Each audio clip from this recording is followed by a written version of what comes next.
हे नाथ, आपके प्रताप के बल से धनुष को कुरमुत्ते की बरसाती छत्ते की तरह छोड़ तोड़ दूं। यदि ऐसा ना करूं तो प्रभु के चरणों की शपथ मैं फिर धनुष को तरकस में कभी हाथ नहीं लगाऊंगा।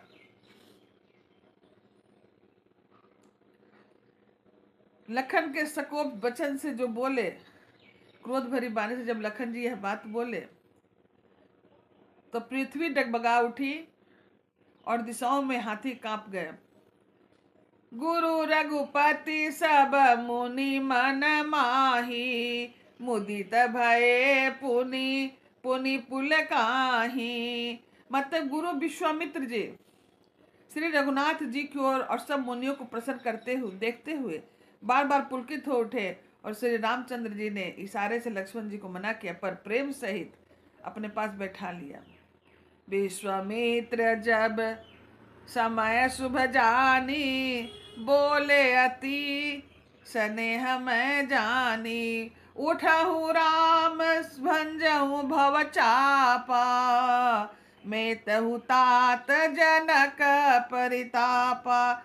मतलब जब विश्वामित्र जी ने सब मुनि लोग प्रसन्न हो बार बार पुलकित होने लगे तो विश्वामित्र जी बहुत खुश हुए और समय उचित जान करके राम को आदेश दिए कि हे राम, उठो, शिव जी का धनुष तोड़ो और यह तात जनक का कल्याण करो।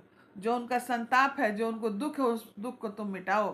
क्या कि शिव धनुष तोड़ने पर ही सीता की शादी मैं उसी वीर बलवान से करूंगा।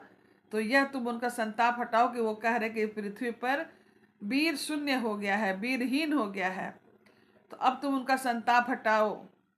यह वचन श्री भगवान ने सुना और सर नवा करके गुरु की आज्ञा मान करके चले कहाँ, जहां पर शिव धनुष रखा हुआ है।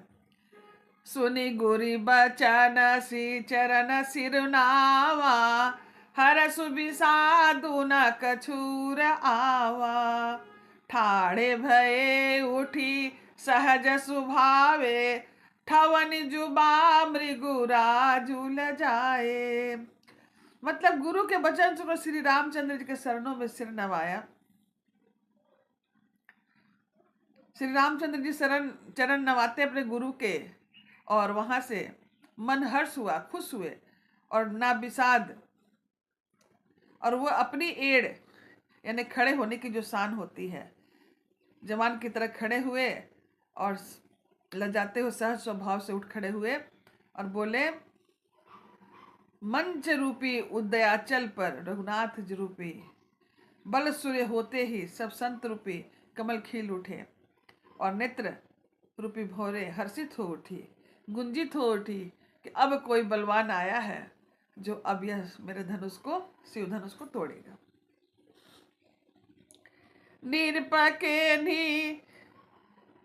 निरपके रियासा निशिसा नासी, बचन नखत अवली न प्रकाशी।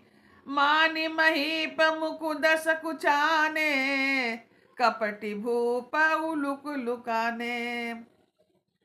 जैसे ही राजाओं की आशा रूपी रात्रि का नष्ट हुआ और उनके वचन रूपी तारों का समूह चमकना बंद हो गया तो वो मौन हो गए और अभिमानी राजा रूपी मुकुंद संकुचित हो गए और कपटी राजा उल्लू के भांति छिप गए। पता है, यहाँ बहुत ही अच्छा वर्णन तुलसी बाबा कह रहे हैं कि कैसे कैसे लोग होते हैं, कैसे अभिमानी, कुंठित, व्यथित, जो अपने घमंड के आगे किसी को लगाते नहीं हैं। और जब घमंडहीन सुनहीन होने का जब उनको मिलता है सुनने को, और जब रामचंद्र जी उठते हैं और उनके तप शौर्य बल को देख करके जैसे ही वो पहुंचते हैं वहां पर शिव धनुष के सामने, तो सब राजा लोग छिप जाते हैं। भय विशोक कोक मुनि देवा, बरसहि सुमन जना वही सेवा। गुरु पद बांधि सहित अनुरागा, राम मुनि न सब आयशु मांगा। इस प्रकार मुनि और देवता रूपी चकवे चक शोक रहित हो गए, फूल बरसाकर अपनी सेवा प्रकट कर रहे हैं और प्रेम से गुरु के चरणों की वंदना करके श्री रामचंद्र जी ने मुनियों से आज्ञा मांगी कि हे प्रभु गुरुदेव, अब हम शिव धनुष तोड़ने के लिए जा रहे हैं।